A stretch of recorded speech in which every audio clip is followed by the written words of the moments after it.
السلام علیکم ورحمۃ اللہ وبرکاتہ۔ میں دلہن بنی اپنے شوہر کا انتظار کر رہی تھی۔ رات کے تقریباً 12 بج چکے تھے۔ بیٹھے بیٹھے میری کمر اکڑ گئی تھی، مگر میرے دل میں ایک عجیب سی گھبراہٹ اور خوشی انگڑائی لے رہی تھی۔ آج میری شادی کے پہلے پہلے لمحے کا آغاز تھا اور میں جانتی تھی کہ اس کی شروعات بہت یادگار ہوگی۔ چونکہ یہ میری لو میرج تھی، مجھے پورا یقین تھا کہ جس طرح شہری کے ساتھ میری محبت بہت خوبصورتی کے ساتھ پروان چڑھی تھی، ویسے ہی میری زندگی کا ہر دن خوشیوں بھرا ہوگا۔ بچپن سے شادی کا خواب دیکھنے والی ہر لڑکی کی طرح میں اپنے شوہر کے انتظار میں بس مری جا رہی تھی۔ دل چاہتا تھا کہ وہ جلد از جلد میرے پاس آ جائے اور آج کی رات میرے لیے خاص بن جائے۔ آنے میں بھی ہر لڑکی کی طرح میں منتظر تھی۔ تبھی دروازہ زوردار آواز کے ساتھ کھلا تو میں خاموش ہو گئی۔ میرا دل زور زور سے دھڑکنے لگا اور سانسیں تیز تیز چلنے لگیں۔ مجھے لگا کہ وہ کمرے میں آ گیا ہے تو شرم و حیا سے میری پکی پلکیں لرزنے لگیں اور نگاہیں جھک گئی۔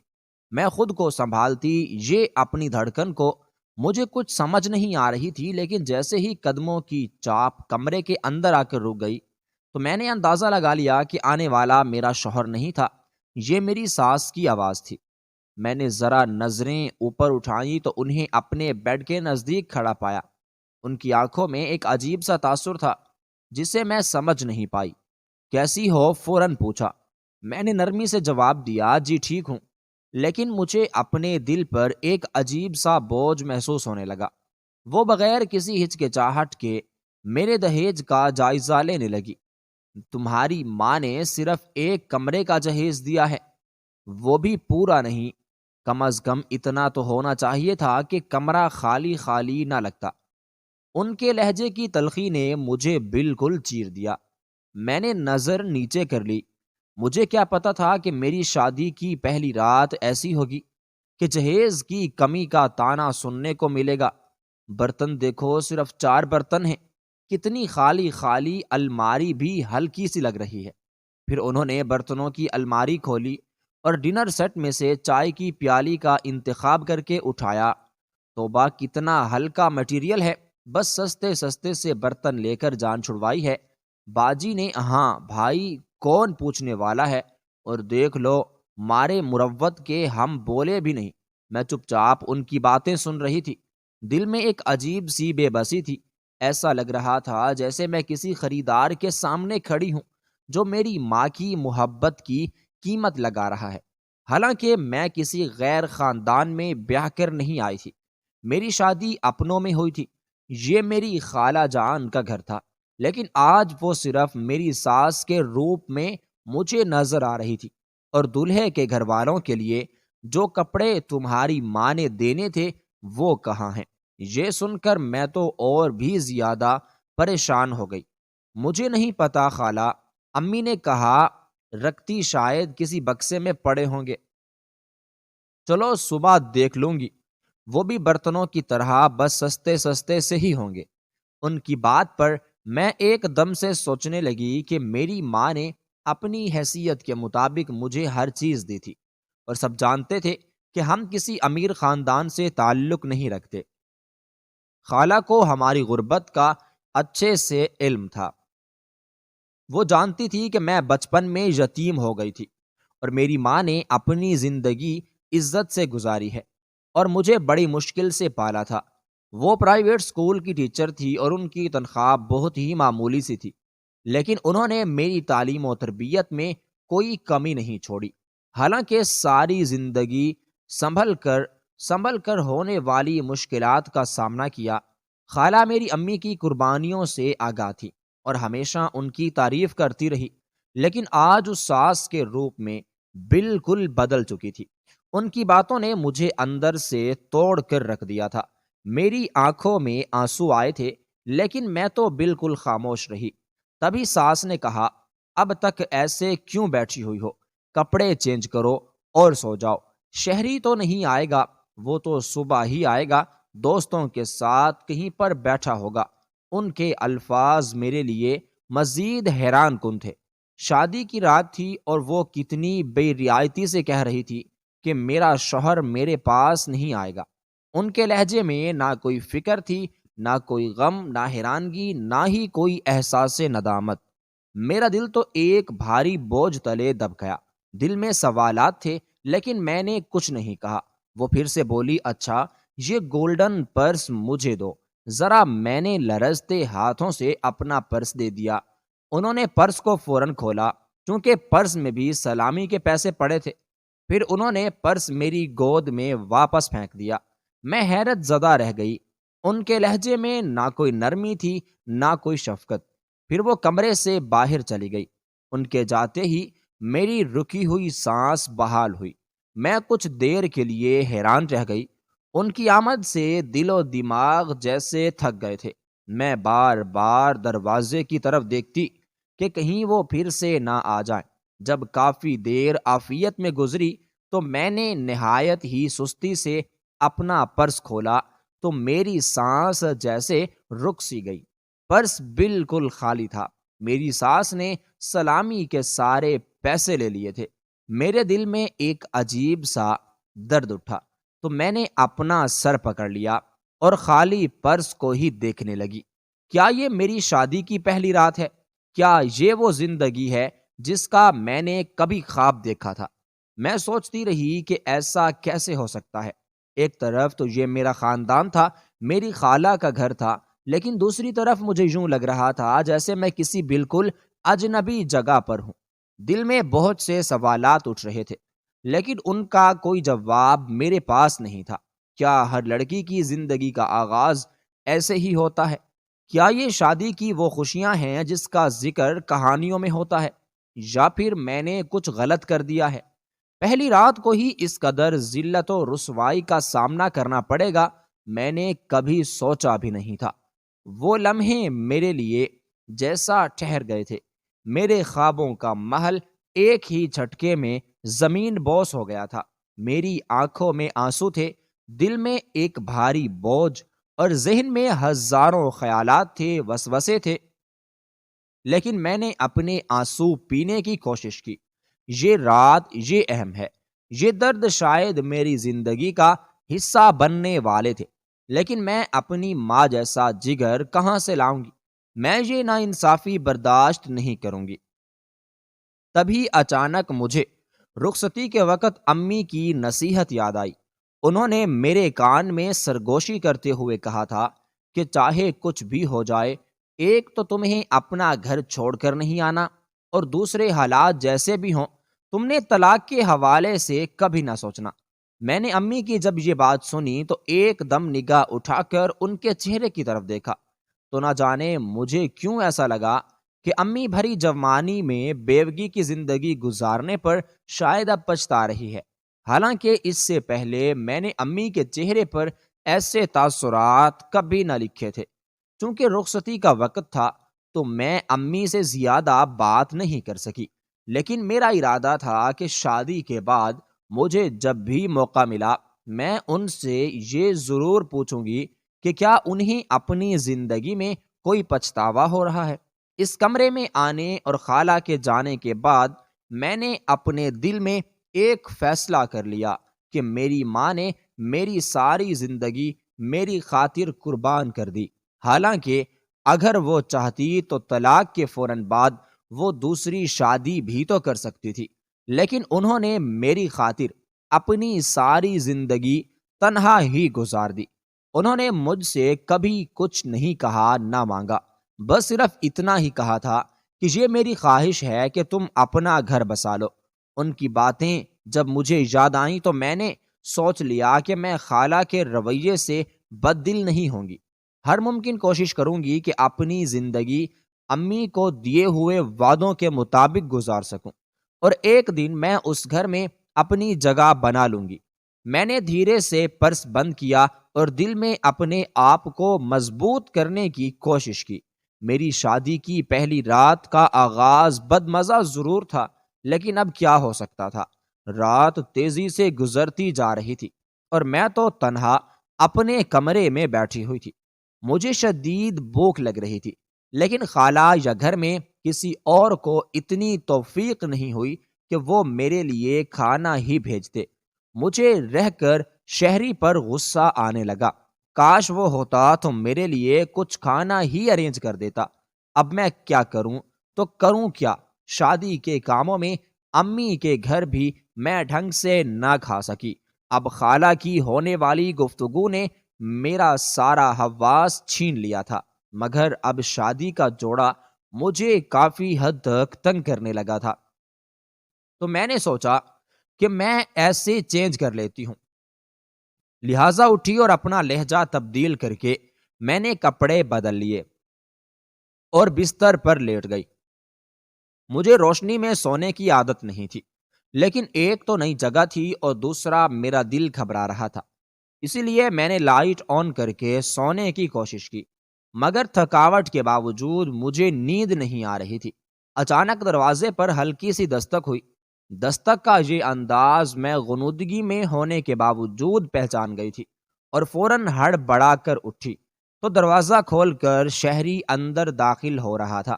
مجھ پر نگاہ پڑتے ہی وہ مسکرایا، لیکن میں نے فوراً اپنی آنکھیں جھکا لیں۔ اسے کچھ غیر معمولی محسوس ہوا ہو۔ وہ ایک دم حیرت سے بولا، کیا ہوا، سب خیریت ہے؟ تو میں نے اس کی طرف غصے سے دیکھ کر کہا، گھڑی پر تم نظر ڈالو، یہ وقت ہے تمہارے آنے کا۔ وہ ایک دم ہنستے ہوئے بولا، بس اتنی سی بات تھی۔ میں سمجھا پتہ نہیں کیا ہو گیا۔ یار تمہیں میرے دوستوں کا تو پتہ ہے میری جان ہی نہیں چھوڑ رہے تھے۔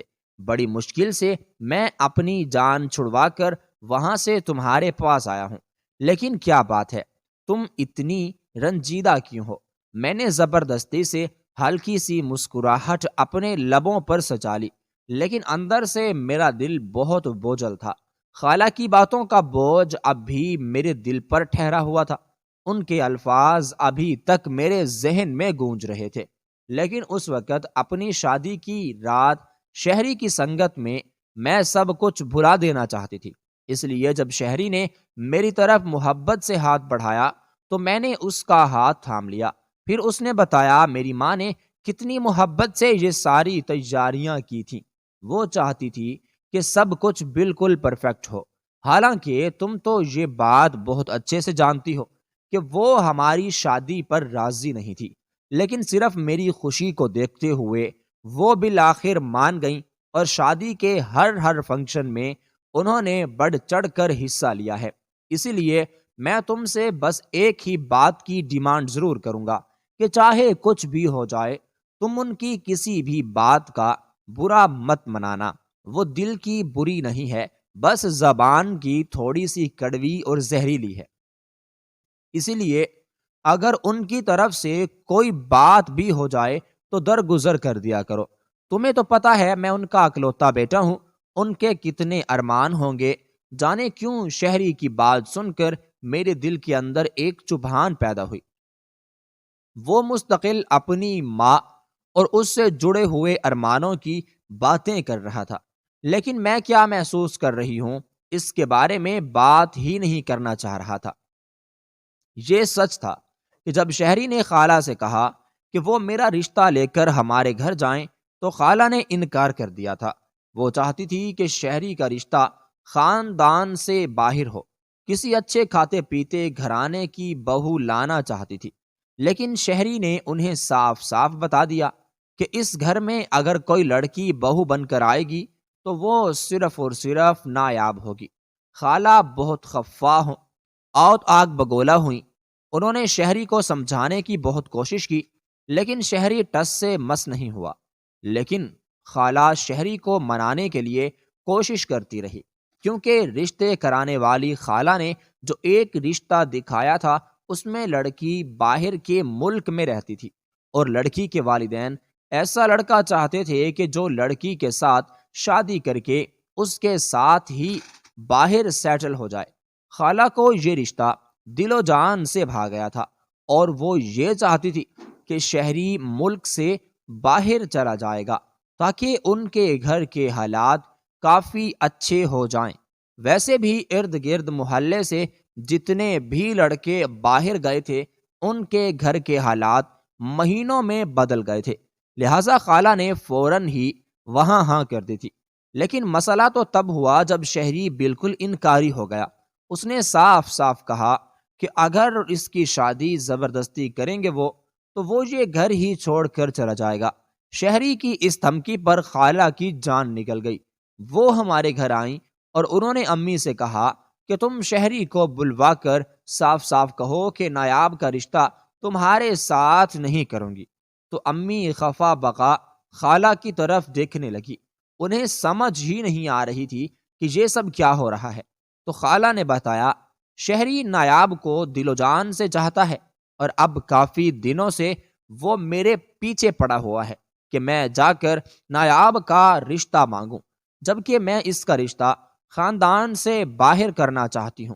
ایک رشتہ میری نظر میں ہے، لڑکی والے لڑکے کو باہر بھی بلا رہے ہیں، اور کیا چاہیے؟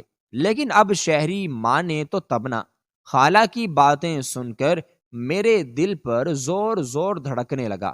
میں یہ تو جانتی تھی کہ شہری بے وفا نہیں ہے، امید تو زندہ ہے، لیکن خالہ کی بتائی ہوئی جگہ پر کسی صورت شادی نہیں کرے گا۔ لیکن پھر بھی ڈر سا لگ رہا تھا۔ امی نے انتہائی تحمل سے خالہ کی ساری بات سنی اور کہا، تم کیوں فکر کرتی ہو؟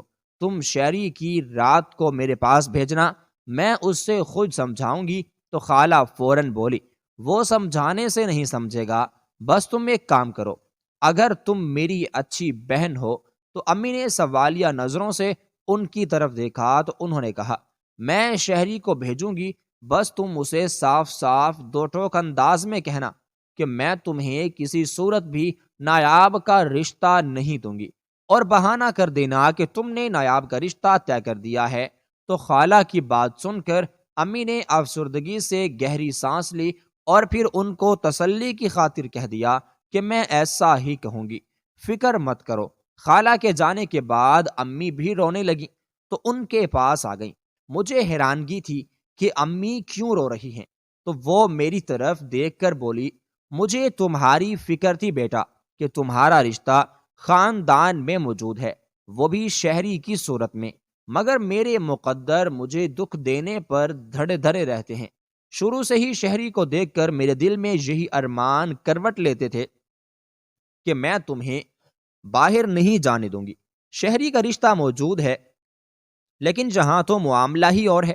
میری بہن کو کچھ بھی نظر نہیں آ رہا کہ اس کی باجی نے کس طرح کی زندگی گزاری ہے، بن باپ کے بچی کا احساس تک نہیں کیا، اور شہری کا رشتہ لے کر میرے گھر آتی تو مجھے اور بھی زیادہ خوشی ہوتی۔ اس سے میرے حالات کوئی چھپے ہوئے تو نہیں تھے۔ آخر بہن بھائی اگر ایک دوسرے کا احساس نہیں کریں گے تو کون کرے گا؟ لیکن سچ کہا ہے کسی نے کہ آج کل تو خون ہی سفید ہو گئے ہیں۔ تو میں امی کے کندھے پر سر رکھ کر رونے لگی، کیونکہ میں بھی شہری کو اپنے دل میں پسند کرتی تھی اور اس کے بغیر جینے کا تصور بھی میں نہیں کر سکتی تھی۔ امی نے خالہ کو مطمئن کر کے گھر تو بھیج دیا تھا، لیکن اس کے بعد میرا جینا محال ہو گیا۔ مجھے ایسا لگتا تھا کہ میری سانسیں بند ہو جائیں گی۔ امی نے میرے چہرے کی بدلتی کیفیت اور میرے دل کے غم سے آشنا تھی، اسی لیے فکر مند تھی۔ وہ بار بار چپکے سے میری طرف دیکھ کر دعا کرتی رہ جاتی۔ شام کو جب شہری آیا تو امی نے اسے سمجھانے کی کوشش کی کہ وہ اپنی ماں کی بات مانے، ہاں شادی کر لے جہاں وہ چاہتی ہیں۔ بہت دیر تک امی اور شہری کے بیچ بحث و مباحثہ چلتا رہا، لیکن امی نے دو ٹوک الفاظ میں کہہ دیا کہ میں اپنی بڑی بیٹی کی شادی باہر خاندان سے کرنا چاہتی ہوں۔ یہ سن کر شہری غصے سے باہر چلا گیا، لیکن اچانک ایک خبر آگ کی طرح پھیل گئی کہ شہری نے نیند کی گولیاں کھا کر خودکشی کرنے کی کوشش کی اور اس کی حالت بہت زیادہ خراب ہے، لیکن ڈاکٹر نے فوراً کا ٹریٹمنٹ کر کے اس کو بچا لیا تھا، اور نہ چاہتے ہوئے خالہ نے اپنے بیٹے کی شادی مجھ سے کر دی۔ لیکن امی نے مجھ سے کہا تھا کہ خالہ کسی طور پر تمہیں سکون سے رہنے نہیں دیں گی، اور اپنی بہن کو میں اچھی طرح سے جانتی ہوں، اور خالہ نے اپنا کہا ہوا سب کچھ سچ بھی کر دکھایا تھا۔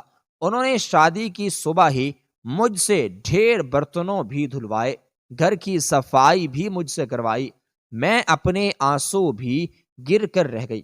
میں پہلے دل کی دلہن تھی۔ جب میں نے اپنے شوہر کی طرف دیکھا تو اس نے اشارے سے مجھے چپ رہنے کے لیے کہا۔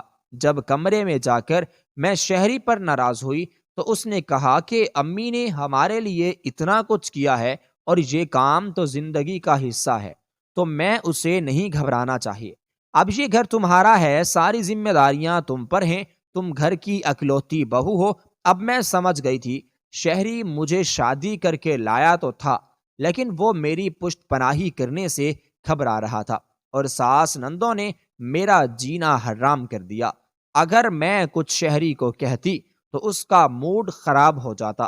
جلدی ہی مجھے خوشخبری مل گئی کہ میں ماں بننے والی ہوں۔ یہ سن کر میری ساس کا موڈ خراب ہو گیا اور پھر سے اس نے نیا فساد شروع کیا کہ ہمیں بیٹا چاہیے، کیونکہ میرا اکلوتا بیٹا ہے، حالانکہ یہ سب اللہ کے ہاتھ میں ہے۔ اور جب مجھے بیٹی پیدا ہوئی تو ساس کے ساتھ ساتھ میرے شوہر کا رویہ بھی بہت خراب ہوتا گیا۔ ہولے ہولے اس نے مجھ سے دوری اختیار کر لی اور دوسرے کمرے میں جا کر سونے لگا۔ جب میں نے اسے اس بات کا ذکر کیا تو شہری نے مجھ سے کہا کہ بچی کے رونے کی وجہ سے میری نیند خراب ہوتی ہے، اسی لیے دوسرے کمرے میں سو رہا ہوں۔ ایک روز میں نے شہری کے موبائل میں چیٹ پڑھی جو کسی لڑکی سے اپنی محبت کا اظہار کر رہا تھا۔ مجھے شدید دکھ ہوا اور اپنی محبت کا یہ انجام دیکھ کر میرا دل ٹوٹ سا گیا۔ اور کچھ ہی دن گزرے تھے کہ شہری نے اس لڑکی کو یہ کہہ کر مجھ سے متعارف کروایا کہ میں نے اس سے دوسری شادی کر لی ہے۔ مجھے بہت صدمہ لگا، لیکن رو پیٹ کر صبر کر لیا۔ میری ساس بھی ہر وقت اپنی نئی بہو کے گن گاتی تھی، کیونکہ وہ تو پہلے ہی مجھ سے نفرت کرتی تھی۔ شوہر بھی میرے ہاتھ سے چلا گیا تھا۔ ایک روز شہری کی دوسری بیوی سے میرا جھگڑا ہو گیا۔ شہری نے غصے میں مجھے گھر سے نکال دیا اور میں اپنی امی کے گھر آ گئی۔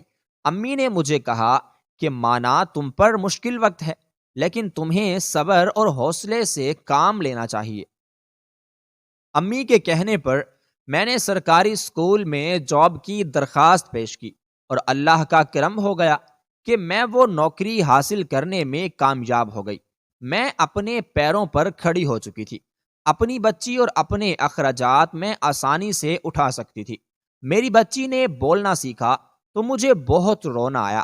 میں سجدے میں گر کر دیر تک رونے لگی کہ یا اللہ، میری بیٹی باپ کے ہوتے ہوئے یتیموں جیسی زندگی گزار رہی ہے، اب میرے صبر کی انتہا ہو چکی ہے، مجھ پر رحم کر دے۔ اتنے میں گھر کا دروازہ زور زور سے بجنے لگا اور باہر سے شور کی آوازیں آنے لگیں۔ جب میں باہر آئی تو دیکھ کر حیران رہ گئی۔ خالہ اور شہری کھڑے ہوئے تھے اور دونوں ہاتھ جوڑ کر مجھ سے معافی مانگ رہے تھے، اور وہ مجھے واپس لینے آئے تھے۔ ان کا کہنا تھا کہ شہری کی دوسری بیوی گھر کا سارا سامان سمیٹ کر کسی آشنا کے ساتھ بھاگ گئی، اور میں نے دل میں اللہ کے انصاف پر حیران رہ گئی، لیکن میں ان کے ساتھ واپس نہیں جانا چاہتی تھی۔ میری ماں نے مجھے کہا کہ تمہارے صبر کا صلہ ہے جو اللہ نے تم کو دیا ہے، تم ان کے ساتھ واپس چلی جاؤ، کیونکہ بغیر باپ کی تم بچی کو ہرگز نہیں سنبھال سکتی۔ میں خود اس مرحلے سے گزری ہوں۔ بیوگی کی چادر اوڑھ کر میں نے کن مشکلوں کا ساتھ تم کو پالا پوسا، میں جانتی ہوں۔ ماں کی بات سچ تھی، لیکن میں نے سسرال جانے سے پہلے شہری اور خالہ سے ایک شرط رکھی کہ میں کسی صورت بھی یہ نوکری ہرگز نہیں چھوڑوں گی۔ اب وہ دونوں میری یہ شرط بھی مان چکے تھے۔ میں سسرال میں واپس آ گئی۔ اب میں خود مختار تھی۔ خالہ نے پہلے جیسا دباؤ مجھ پر نہیں ڈالا۔ تب مجھے احساس ہوا کہ لڑکیوں کا جاب کرنا یا کوئی ہنر سیکھ کے اپنا خرچہ اٹھانا کس قدر اہم ہے۔ اس سے سسرال والوں کے منہ بند ہو جاتے ہیں اور لڑکی بھی کسی کی محتاج نہیں ہوتی۔ اپنی بچیوں کو تعلیم کی دولت سے مالا مال کریں تاکہ وہ پڑھ لکھ کر کسی مقام پر پہنچیں اور سسرال میں کوئی بھی ان کو دبا نہ سکے۔